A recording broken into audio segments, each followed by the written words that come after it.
Vamos lá para a correção do exercício que foi dado na aula passada, lá no caderno. Exercício do dia 11 do 3.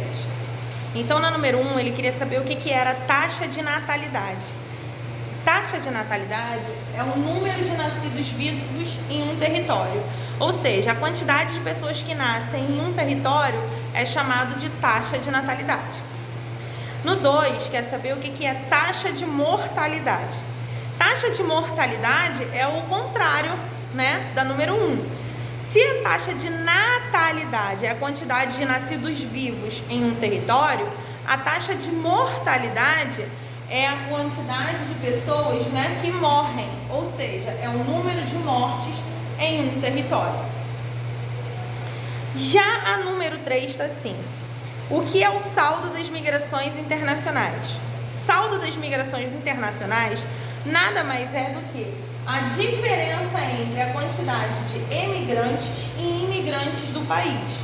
Ou seja, toda vez que a gente tem, né, pessoas que estão saindo do país e pessoas que estão entrando no país, eu digo que eu tenho um saldo das migrações internacionais, que é aquela questão dos voos entrando e saindo no país, de pessoas que estão vindo morar e de pessoas que estão indo morar em outro lugar.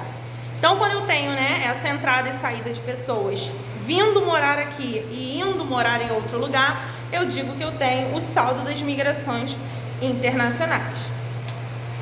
Na número 4, tá assim: explique o que é o crescimento natural ou vegetativo. Então, o que é um crescimento natural e vegetativo?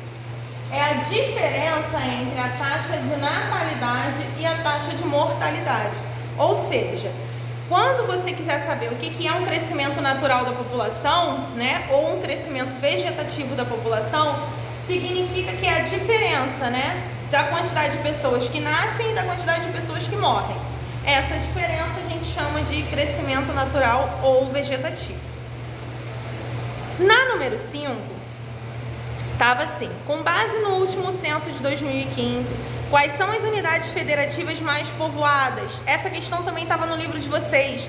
Aquela questão que a gente observou o mapa, que o mapa estava vinho, vermelho, ia clareando, né? Quando a gente quer saber as regiões mais povoadas ou as unidades federativas mais povoadas, significa a quantidade de, né, o lugar que tem maior quantidade de pessoas. Então, quando eu penso em unidades federativas, eu sei que são estados. Então, vocês tinham que escrever, não era botar sigla, tá? Escrever o nome dos estados com mais pessoas dentro do nosso território. E que estados são esses? Distrito Federal, São Paulo, Rio de Janeiro, Sergipe e Alagoas. Eu coloquei um embaixo do outro para facilitar vocês a visualizarem na correção, mas quem colocou um do lado do outro não tem problema. Professora, o meu está em ordem diferente, tem problema? Não, contanto que tenham todos esses 5. Professora, deixei com sigla, posso deixar? Não, não quero sigla, quero o nome dos estados para vocês começarem a memorizar, ok? Na número 6, eu acho que foi a questão que mais teve dúvida lá no privado para mim, que era o seguinte: a população de um país está dividida em 3 faixas etárias. Quais são? Quando a gente quer saber quais são as faixas etárias, né, da divisão da população, eu tenho que pensar nas pessoas, né, nas 3 faixas etárias: os jovens, os adultos e os idosos. Então, quando a gente pega a população no geral, a gente sabe que são as pessoas que vivem no território. E eu vou pegar essas pessoas e dividir.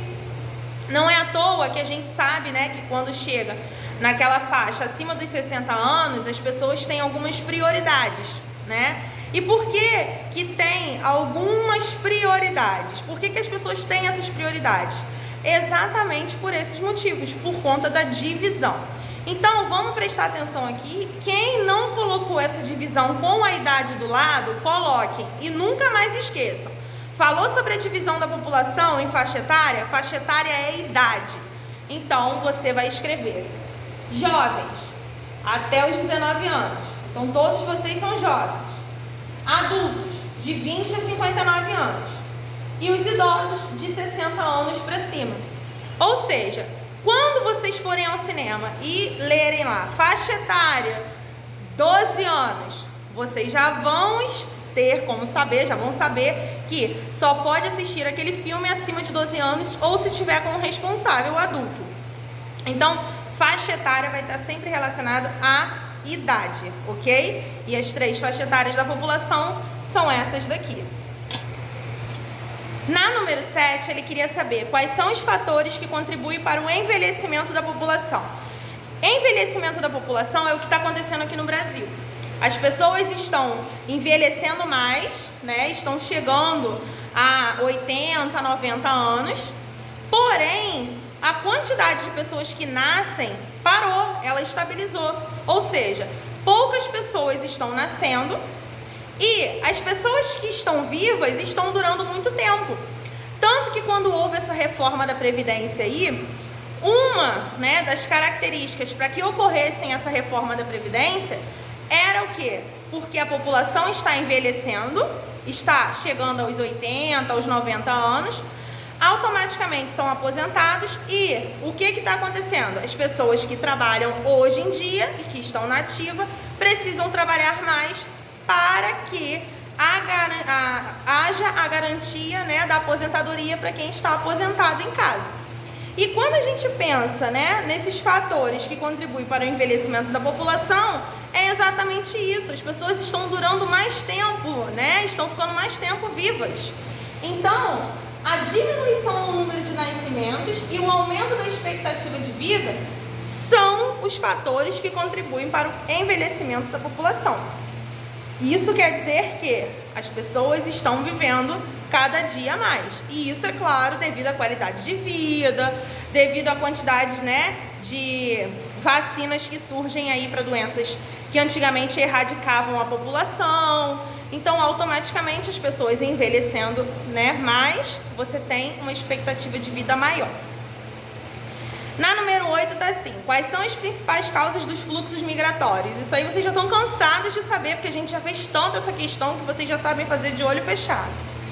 O que faz com que hajam fluxos migratórios são as dificuldades econômicas, as adversidades causadas por fatores naturais, guerras e as perseguições religiosas. Na número 9, vocês tinham uma situação. Mohammed morava na Síria, porém precisou fugir de seu país de origem e buscar abrigo no Brasil com sua família, devido aos bombardeios frequentes que ocorrem em sua terra natal. Ao ser forçado a deixar o seu país de origem, ele se tornou Então, olha só, a situação de Mohammed era o seguinte: ele morava num local onde existem guerras. Além de guerras, existem muitas perseguições religiosas. Só que o fator que fez com que ele saísse do país dele foi o fator guerra. Por quê? Devido aos bombardeios, né? Que as bombas que eram lançadas lá no local de origem dele, ele decidiu sair com a sua família para manter a integridade deles, né? Ou seja, se manterem vivos. Quando a gente sai do nosso país de origem fugido, né? Vamos fugir para evitar que algo pior aconteça. Você, quando entra no outro país, você é chamado de refugiados. Então, a família de Mohammed e ele, né, juntamente com ele, são refugiados. Por quê? Eles fugiram da sua terra de origem para tentar escapar dessas guerras e se manterem vivos. Então, todas as vezes que vocês encontrarem situações nos exercícios onde vai apresentar para vocês um caso em que a pessoa está fugindo da sua terra natal para preservar a sua vida, você vai dizer que essa pessoa é um refugiado. Já na número 10, vocês tinham que completar. E eu logo quando eu mandei o vídeo da explicação do exercício, eu disse para vocês: galera, na número 10, A e B, não é emigração e imigração. Prestem atenção no enunciado que vocês vão saber do que eu estou falando. Então, vamos lá. Na letra A estava assim: é um movimento migratório de pessoas dentro do seu país, ou seja, é aquela historinha que eu ensinei na aula passada. As pessoas estão aqui e vão do Rio de Janeiro para o Distrito Federal, ou então do Distrito Federal lá para o Ceará. ou da Bahia para São Paulo, ou seja, elas estão migrando dentro do próprio país. Quando você migra dentro, olha a palavra-chave aí, dentro do país, eu chamo de migração interna, tá? Já na letra B, é o movimento de pessoas de um país para o outro, ou seja, elas estão chegando aqui, estão saindo daqui, estão indo para os Estados Unidos, estão vindo da China para cá. Esse movimento que as pessoas saem do seu país, estão saindo do país, eu chamo de migração externa. Então, o que é importante vocês entenderem? A migração está ocorrendo dentro do país, é interna. A migração está ocorrendo fora do país, é externa, ou seja, sempre estejam atentos nas palavras-chave. Já na letra C era moleza. Eu queria saber qual era o termo utilizado para se referir aos movimentos de emigração e imigração entre diferentes territórios. Lá no livro tinha um quadradinho verde que estava dando exatamente a resposta, galera.